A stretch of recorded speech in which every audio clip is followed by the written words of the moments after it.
अब जैसे आप बोलते हैं हस्बैंड, वाइफ, क्यों बोलना है हस्बैंड, क्यों बोलना है वाइफ? मैं किसी भाषा का विरोध नहीं करता। चाणक्य कहते हैं कि जब आपको टाइम मिल जाए तो आपको अन्य भाषाओं का ज्ञान होना चाहिए। आपको इंग्लिश भी आनी चाहिए, आपको उर्दू भी आनी चाहिए, आपको हिंदी भी आनी चाहिए, आपको मलयालम और पंजाबी और कन्नड़ भी आना चाहिए, जापानीज और चाइनीज भी आनी चाहिए। भाषाएं तो जितनी आ जाएं उतना अच्छा है। भाषाओं का ज्ञान होना बुरा नहीं है, हर भाषा में आप बात करें बुरा नहीं है, पर जब सामान्य अपने परिवार से बात करें तो अपनी मातृभाषा में ही बात करनी चाहिए। अपनी भाषा का भी सम्मान करना चाहिए। अब हमारी भाषा क्या है? विवाह जब होता है तो वहां बताया जाता है कि ये आज से तुम्हारी पत्नी है और ये तुम्हारे पति। अर्धांगिनी शब्द का प्रयोग होता है, ये मेरी अर्धांगिनी है। वहां पर वाइफ शब्द का प्रयोग नहीं होता। तो वाइफ और हस्बैंड में क्यों जाना? भारतीय कल्चर को अपनाइए, वैदिक परंपरा को अपनाइए और ये मेरे पति हैं। पति कितना बढ़िया है, और ये मेरी पत्नी है।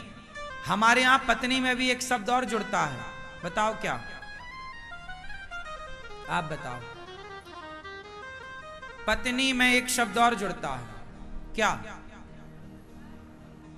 हाँ, ये मेरी धर्म पत्नी है। अब ये बताओ, आपका विवाह हो गया? बताओ, आपकी पत्नी धर्म पत्नी है कि नहीं? तो पत्नी में धर्म जोड़ने की क्या जरूरत थी? समझाओ जरा हमें। नहीं पता? क्योंकि हम हिंदू लोग अपने रिश्तों की गहराई और गंभीरता को समझते ही नहीं। हम भी आधुनिक हो गए हैं आज की तरह, वाइफ और हस्बैंड से ही काम चला रहे हैं, हम गहराई में जा ही नहीं रहे। आप बताओ मैया, पत्नी को धर्म पत्नी क्यों कहते हैं?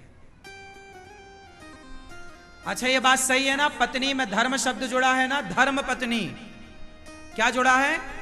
ये मेरी धर्म पत्नी है। क्यों जी? बताओ, पत्नी के आगे धर्म क्यों जुड़ा है? आप बताओगी? आप धर्म पत्नी हो या सिर्फ वाइफ हो?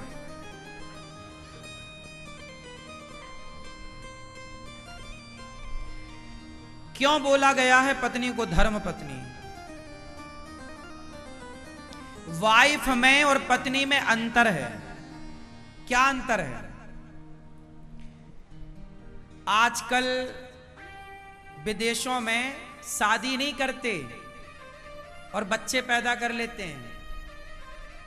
पति पत्नी की तरह रहते हैं पर शादी नहीं करते।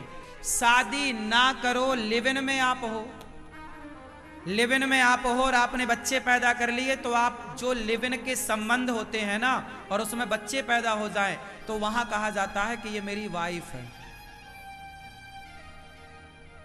तो आपकी पत्नी लिव इन में है। इसलिए हमारे यहां पहले बच्चे पैदा किए जाते हैं कि पहले विवाह? उत्तर दो जोर से। जबकि विदेशों में पहले बच्चे पैदा किए जाते हैं फिर विवाह होता है, और वहां पहले जब बच्चे पैदा हो गए तो वहां कहा जाता है वाइफ। जबकि भारत में कहा जाता है ये मेरी धर्म पत्नी है। धर्म पत्नी इसलिए क्योंकि ये मेरी पत्नी धर्म के हिसाब से बनी है। धर्म के अकॉर्डिंग इसका मंडप के नीचे विवाह वैदिक रीति से संपन्न हुआ।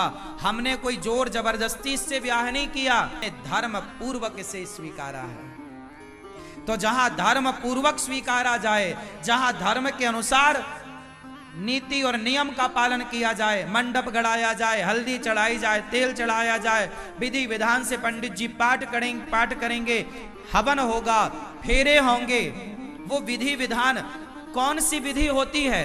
वैदिक विधि होती है। वेद के अनुसार ना विवाह होता है। पंडित जी वैदिक मंत्र पढ़ते हैं, तो जो वैदिक परंपरा और समाज साक्षी होता है, कौन कौन साक्षी होता है? समाज साक्षी बनता है, वेद साक्षी बनते हैं, अग्नि साक्षी होती है, ध्रुव तारा साक्षी होता है। जब इन सारे नियमों को फॉलो किया जाएगा, इस नियमों के साथ जो बनेगी वह मेरी धर्म पत्नी कहलाएगी, क्योंकि वो धर्म से पत्नी हुई है। क्योंकि वो किससे पत्नी हुई है? धर्म से। और जो अधर्म से पत्नी बने वो वाइफ है। अब आप समझते क्यों नहीं है भारतीय परंपरा को? इसलिए धर्म के अनुसार चलना ही धर्म है। तो हम भारतीय हैं ना। हमारे यहां सीता मैया कौन है? राम जी की। बोलो, धर्म पत्नी ही कहा जाएगा। क्या वहां वाइफ शब्द का प्रयोग होगा? उत्तर दो। फिर तो तुम ज्यादा होशियार काहे बन रहे हो? जो परंपराएं चली आ रही हैं क्यों नहीं फॉलो करते? ज्यादा चतुर सुजान ना बनो। ज्यादा चतुर कौआ होता है ना, वो चौंच कहां मारता जानते हो ना? हाँ, फिर समझदार हो। होशियार कौआ ना बनो। गंदगी में चौंच मारता है कौआ। जो परंपराएं हैं ना बेटा, उन्हें फॉलो करना चाहिए। और हम लोग जो हैं आपके हिसाब का ज्ञान ना देंगे। जो ज्ञान परंपरागत चला आया है, जो सही होगा वही हम आपके लिए परोसेंगे, वही आपको बताएंगे। आपके हिसाब का नहीं होगा। इसलिए अपने हिसाब का ना चाहो बेटा। जो सही है उसे फॉलो करो। सही है ना मेरी मां? हस्बैंड क्यों? हस्बैंड क्यों कहना है? हस्बैंड आप क्यों कहते हो? अमेरिका, लंदन, जापान के पत्नियां बोले, वो बोले हस्बैंड, क्योंकि वहां तो कोई विधवा होते ही नहीं है। वहां तो एक मरा दूसरा जिंदाबाद, दूसरा मरा तीसरा जिंदा। हाँ सही बोल रहे हैं। वहां पर कोई स्त्री विधवा नहीं होती, क्योंकि वहां एक पति मर जाए तो दूसरा, वो वहां पे क्या चलता है? बॉयफ्रेंड चलता है, गर्लफ्रेंड बॉयफ्रेंड चलता है। 80 साल की बुढ़िया भी अपने लिए ढूंढ लेती है। यदि मर गया उसका पति तो वो 80 साल का ढूंढ लेगी। 80 बच्चा अपने हिसाब का ढूंढ के चलेगी, वो साथ में रहेगी। वहां अकेले कोई रह ही नहीं सकता। सबको वहां हस्बैंड वाइफ, मतलब वो जो कल्चर है वहां का यही चलता है। सब अपनी अपनी जोड़ी ढूंढ लेते हैं। और एक जिंदगी में उनके 10-20 खत्म हो जाते हैं। हाँ या ना? ऐसा कल्चर है वहां का। हाँ या ना? फिर वो कल्चर भारत में आप लागू करना चाहते हैं, कैसे संभव है? इसलिए यहां हस्बैंड ना बनाओ। यहां तो पति परमेश्वर ही अच्छा है। हमारे यहां क्या होता है? पति। हमारे यहां क्या होती है? धर्म पत्नी। इसलिए भारत में रहो तो भारत के नियमों का पालन करो। तो क्या बोलोगे आज से अपनी मां को? भैया क्या बोलोगे? भैया बोलना। और पापा को? पिताजी। भगवान छोड़ा बड़े भय और बड़े होकर के अपनी बाल लीलाएं करने लग गए। बाल लीलाएं कैसी? बाल लीलाएं ऐसी कि वो कभी सखियों के घर जाते हैं ग्वाल वालों को लेकर, और उनके बछड़ों को खोल देते हैं। बछड़े जाकर गैयों का सारा दूध पी लेते हैं। इस तरह से भगवान अपनी लीला करते हैं। कभी माखन चुराना, कभी मटकी तोड़ना, कभी भगवान बड़ी लीला करते हैं। एक दिन क्या हुआ? गोपियां शिकायत कर, अरे मैया का है गौ सखी, तेरो लाला बिगड़ गयो है। का क्यों हमारे लाला ने? अरे तेरे लाला ने सारे बछड़े खोल दिए और जाए के सबन ने दूध पी लियो, कोई दूध बचो ही ना है। अरे सखी तुम ऊधम करे लाला तो नेक डांट दियो करो। अरे मैया जब हम याकू डांटे ना तो ये हमारी तरफ देखकर ही करके हंसे, और जब ये हमारी तरफ मुंह करके हंसे तो हम सारो गुस्सा भूल जाएं। कन्हैया की मुस्कान कुछ ऐसी ही है, वो हंसते हैं ना सबका गुस्सा खत्म।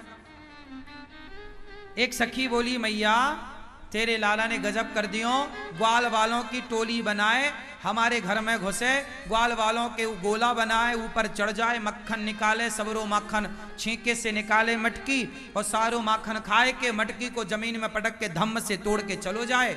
और हम बोले चोरे लाला चोरी काय क्यों करें, का तेरे घर में बाप के घर में तेरे माखन ना आए।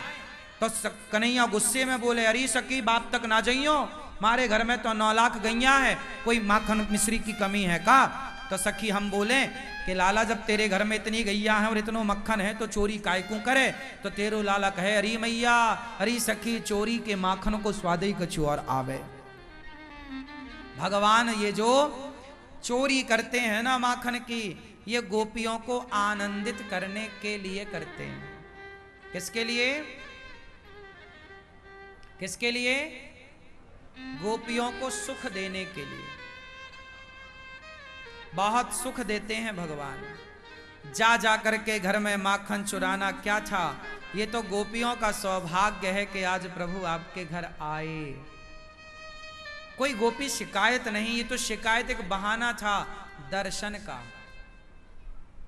शिकायत क्या है? एक बहाना किसका? दर्शन का।